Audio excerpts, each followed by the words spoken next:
ఎందుకంటే చాలా ముఖ్యమైన రోజు.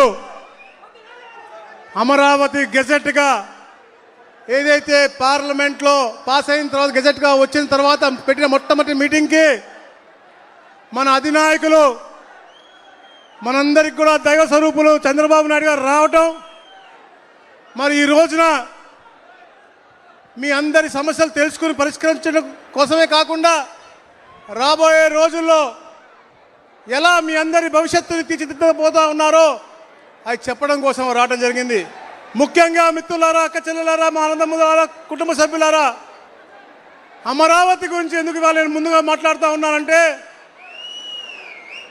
మీ అందరి ఆశీస్సులతో ఇక్కడ శాసనసభ్యులు అయ్యాను. చంద్రబాబు నాయుడు గారి ఆశీస్సులతో ఒక మంచి మంత్రి పదవిగా ఉన్నాను, రెవెన్యూ మంత్రిగా ఉన్నాను. తప్పకుండా వారి చెప్పిన ప్రతి ఒక్క అంశంలో కూడా క్షేత్రస్థాయిలో ఎలాంటి తప్పు జరగకుండా చేసే లక్ష్యంతో మేము మా టీం పనిచేస్తూ ఉన్నాం. కానీ ఈరోజు అమరావతి మనం చాలా మాట్లాడుకోవాల్సిన అవసరం. ప్రపంచంలో ఉన్న ప్రతి ఒక్క తెలుగువాడు కాంక్షించినటువంటి క్యాపిటల్, దేవతలు నివసించినటువంటి క్యాపిటల్. అలాగే ఈ దేశంలో 50 పార్టీలు ఉంటే 50 పార్టీలు మనకి సపోర్ట్ చేస్తే ఒక్క తుగ్లక్ పార్టీ మాత్రం ఇక్కడ ఉన్నటువంటి పార్టీ మనకు సపోర్ట్ చేయలేదు. ఇది సమంజసమా అని అడుగుతా ఉన్నాను. మనం మాట్లాడుకోవాల్సిన అవసరం ఉంది అని చెప్తా ఉన్నాను నేను.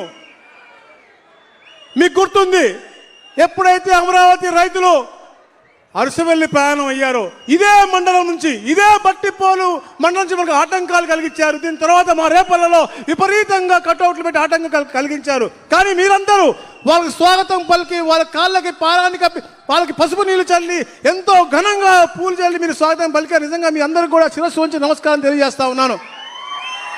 మీ అందరి కృషి, ఒక నాయకుడు ఒక యాక్షన్ ఈరోజు ఇది సాధనమైంది. ఇవన్నీ కూడా ఆయన కోసమో నా కోసమో కాదు, మీ అందరికీ మంచి బంగారు భవిష్యత్తు ఇవ్వాలి అని చెప్పే లక్ష్యంతోనే. అలాగే ఈ తుగ్గులకు ఎవరైతే పరిపాలించారో 2019-24లో అతని యొక్క ఆ క్రూరత్వం, మీ పట్ల ఉన్న ద్వేషాన్ని కూడా మీరు చర్చించాల్సిన అవసరం ఉంది అని చెప్పేసి కూడా తెలియజేసుకుంటూ, మరి ముఖ్యంగా ఈరోజు మీ భూమి మీ హక్కు ఒక అద్భుతమైన కార్యక్రమం.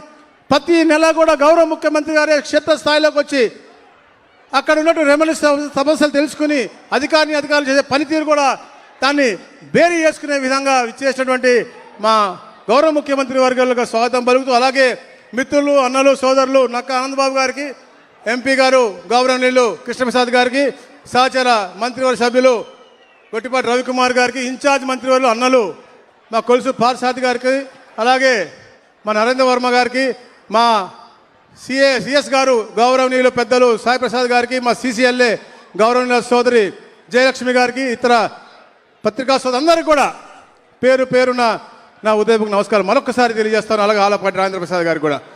మిత్రులారా, నేను సుదీర్ఘంగా మాట్లాడుతున్నాను కాదు, కాకపోతే ఎందుకంటే ఈ రెవెన్యూ సమస్యలు ఎందుకు వచ్చినాయి అని కూడా మనం చూసుకోవాల్సిన అవసరం ఉంది. గత పరిపాలకులు కేవలం దాహంతో, సంస్కరణల పేరుతో అన్ని కూడా మనం విధ్వంసం చేసే విధంగా ల్యాండ్ టైటిలింగ్ యాక్ట్ తెచ్చారు. వారి ఇష్టం లేకపోతే 22A పెట్టారు. వివిధ రకాలుగా పేదవారి భూములను హరించే విధంగా కార్యక్రమాలు చేశారు. కానీ గౌరవ ముఖ్యమంత్రిగా ప్రమాణ స్వీకారం చేసిన తర్వాత తొలి సంతకంలో ఒకటైనటువంటి ల్యాండ్ టైటిలింగ్ రద్దు అనేది ఏదైతే హామీ ఇచ్చారో అది సంతకం పెట్టి మీ అందరికి కూడా ఒక నమ్మకాన్ని కలిగించారు.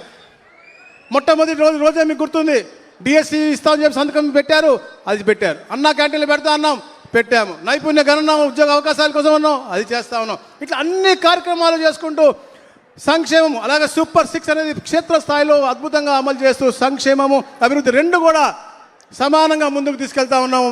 మిత్రులారా, మీరు అందరూ గ్రహించాలి, ఎప్పుడు ఎలాంటి ఎన్నికలు, ఎందుకంటే నేను చెప్తాను రెవెన్యూ సమస్యలు రాష్ట్రంలో ఎప్పటి నుంచో ఉన్నాయి. కానీ అవన్నీ కూడా క్షేత్రస్థాయిలో ప్రతి ఒక్కటి కూడా తెలుసుకుని అవన్నీ కూడా పరిష్కార మార్గం వైపు పూర్తిగా తీసుకెళ్తున్న ప్రభుత్వం ఏకైక ప్రభుత్వం మన ప్రభుత్వం అని చెప్పేసి కూడా నేను తెలియజేస్తా ఉన్నాను.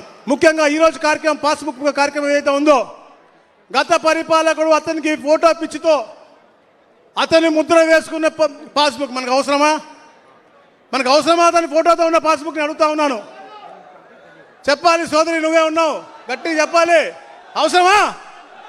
మీ అమ్మదో, మీ నాన్నదో, మీ తాతదో ఎవరైతే భూమి మనకి ఇచ్చారో వారి భూములు కాదు, కానీ ఇతనేదో దానం చేసినట్టుగా అతని భూమి వేసి. కానీ ఈ రోజున రాజముద్రతో 14 మీకు లక్షణాలు కల్పించేటువంటి కొత్త పాస్బుక్, అది కూడా కొన్ని తప్పులు జరిగితే అవి కూడా మా CCLA గారు CS గారిని రెక్టిఫై చేసి ఈకేవైసీ మీతో చేయించుకుని అవి కూడా రెక్టిఫై చేసి మీకు ఇస్తా ఉన్నారు. అంటే ఈ ప్రభుత్వం యొక్క చిత్తశుద్ధి అని తెలియజేస్తా ఉన్నాను. అలాగే రాళ్ళ గురించి కూడా ఎన్ని కూడా గౌరవ ముఖ్యమంత్రిగా తెలియజేస్తారు, కానీ ఆ తుగ్లక్ యొక్క ఆలోచన తీరుని నేను చెప్తా ఉన్నాను. అది ఎప్పుడు మనం చర్చించాలి. మన మనిషికి ఏముంటుంది, మర్చిపోయే తత్వం ఉంటుంది. మర్చిపోకండి, మన ఆత్మాభిమానం కాపాడుకోవాల్సిన అవసరం ఎప్పుడు ఉంటుంది. ఆత్మ గౌరవం కోసం తెలుగుదేశం పార్టీ పుట్టింది. ఆత్మాభిమానం కోసం మనందరం ఎప్పుడు దానికి అండగా ఉండాలి. మన ఆత్మాభిమానం కాపాడుకోవాలంటే ఏ ఎన్నికొచ్చినా ఈ కూటమి ప్రభుత్వాన్ని గెలిపించాలి. చంద్రబాబు నాయుడు గారి దాన్ని ఎప్పుడు బలోపేతం చేయాలి. లోకేష్ గారి ఆలోచన అయితే ఈ దేశంలో పెట్టుబడులు తన్నుకుంటూ వస్తూ ఉన్నాయి అంటే అది వారి యొక్క ఆలోచన. అలాగే గౌరవ డిప్యూటీ సీఎం అంటే పవన్ కళ్యాణ్ గారి యొక్క మంచితనం, వారి యొక్క ఆలోచన. కేంద్రం నుంచి కూడా మోడీ గారి ఆశీస్సులు.